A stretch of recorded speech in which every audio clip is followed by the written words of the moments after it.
do remember our wedding like it was yesterday. I had a friend named Debbie, and her granddad was a minister. So he agreed to perform the service in their home. We were standing there getting ready to take our vows. And y'all, what was going through my mind was, I don't want to do this. I don't want to do this.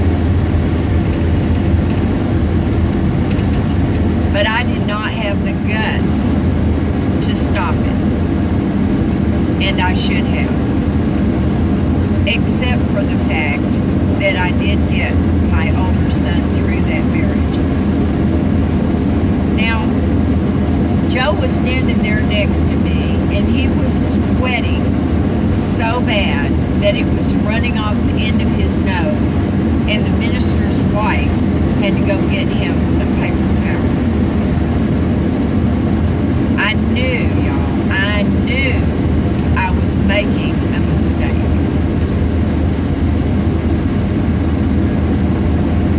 But what could you do? Now, I was 17 years old, and I had never had any, let's say, relations. I'm trying to keep it clean, y'all. I'd never had relations before, so I was, you know, pretty innocent. Well, not real innocent, but pretty innocent. We moved into a little tiny trailer when we first got married.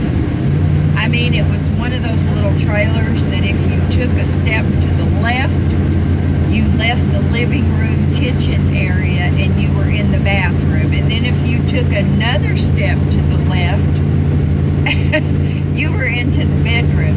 And you could hardly make the bed because it was like a foot from the wall. So,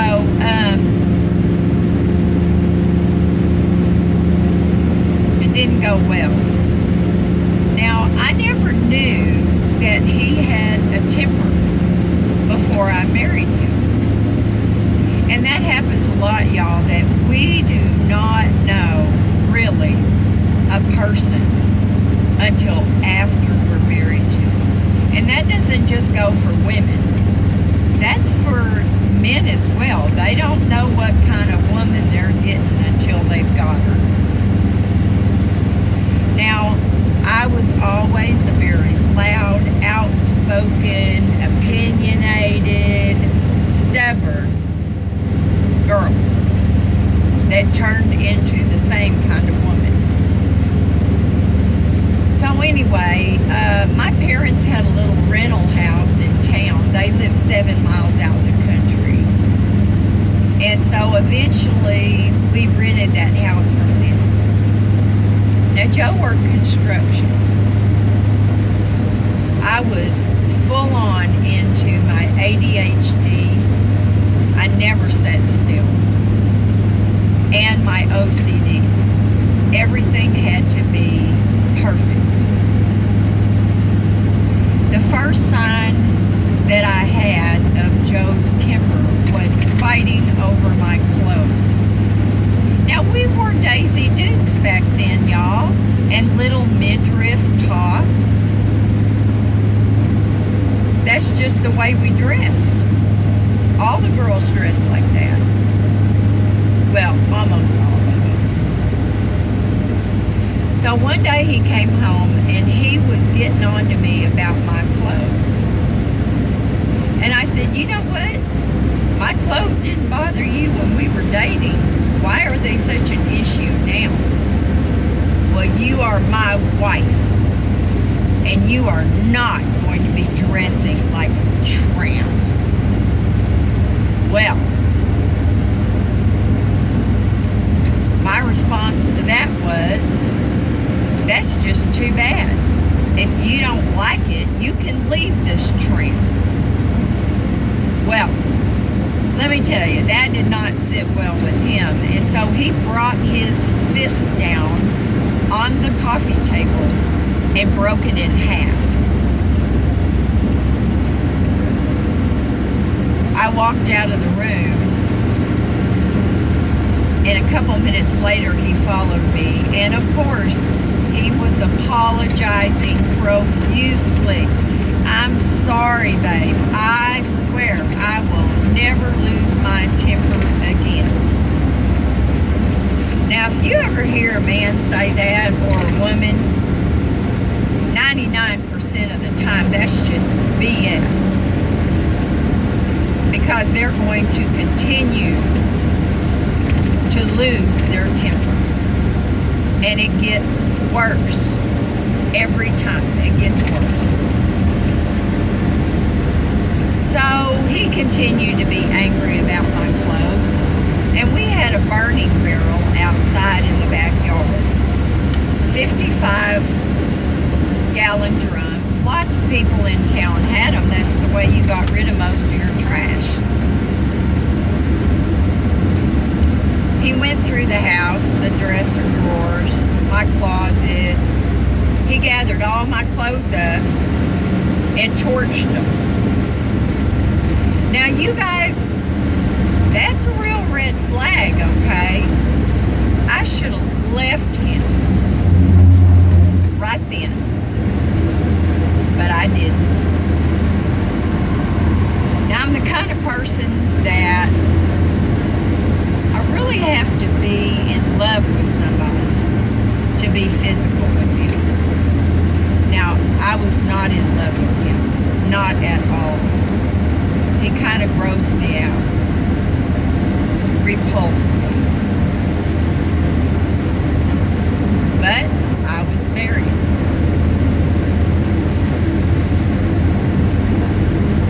Now, we moved out of state so he could have a better job. We moved to Arizona, Mesa, Arizona, and he was working in the mines. Now, I had an aunt and uncle, my mother's sister, that lived in Tucson. Joe continued to have a bad temper, and he would yell at me and posture like he was going to hit me. I should have known, y'all. So one day we got into an argument. It was probably about me not wanting to be physical with him, to have an intimate relationship with him. So his temper got so bad that I knew I needed to get out of there. So I left him and I went to live with my aunt and uncle in Tucson. So he showed up one day and nothing would do but I would come outside so he could talk to me. And I did that just because he was starting to make a ruckus. And I did not want to put my aunt and uncle through that. Hazel, you okay? What's your deal, baby? Anyway, I went outside on the carport. He wanted me to come back to him, promising me that he would get his temper under control. And I told him no, not ever. Well, he grabbed me up by the neck and threw me up against the concrete brick wall of the carport and choked me to the point that I thought I was going to pass out.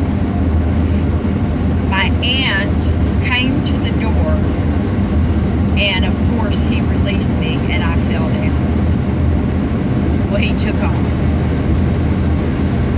My aunt would have beat him up. I got bruises so bad on my neck, y'all. You could see all 5 prints on my neck. almost crushed my esophagus. I couldn't leave the house for over a week because the bruises were so plain to see. Now in Tucson, you don't run around wearing a turtleneck, y'all. It is too hot. Now I had had 2 miscarriages. He used to hide my birth control pills from me because he wanted a baby. Now I didn't know this until much later, but I finally figured it out. The reason he wanted me to have a baby was to tie me to him. Well, I didn't go back to him. I eventually moved back home to Arkansas. And who should be there living with my parents but Joe? Now let me tell y'all, that hurt. He had told them what a biatch I was, how impossible